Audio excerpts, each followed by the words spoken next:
As Sunday stages rolled through, there were major changes starting to unfold. Ivan Knauf was off the road on the opening run, handing the Production GT4 lead back to Rory Callaway. Those particular changes don't do much to help Clark Proctor's race though. Main master switch in the car for some reason failed. We came into service, turned the car off, didn't even touch the master switch. Went to leave early to get ahead of everything and just no power to anything, and then the computer wouldn't talk to the laptop and all the old electronic stuff of these modern cars, but turns out to be a $20 part as usual. In classic two-wheel drive, Mark Kirk-Burnnand lost his overnight lead because of a rather unique breakdown. Co-driver Chris KB explains. So we broke a throttle cable about 6 or 8k into the stage, so we stopped. We pulled the cable out of the inner, put it in the navigator side window, and so I've been pulling that, but it's very thin, very, very skinny, and it was really hard to hold on to.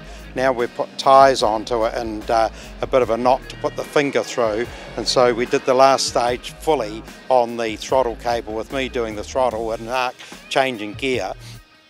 Continuing with the leading car dramas, Nic de Waal is out altogether. It's not good news. We're leading the rally, and then unfortunately we have got a problem with the engine. I think we may have dropped a valve and we're on 3 cylinders, so we can't carry on. That's the cruelty of rallying.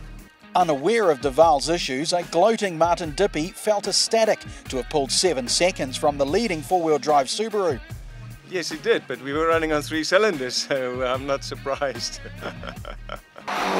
David Rogers was struggling to stay in the top 5. We had a bit of a brake issue once again this morning because we were trying the previous setup, which just to make sure that that was the problem when I was being careful on them, and still had trouble, so there's a bit more to come yet.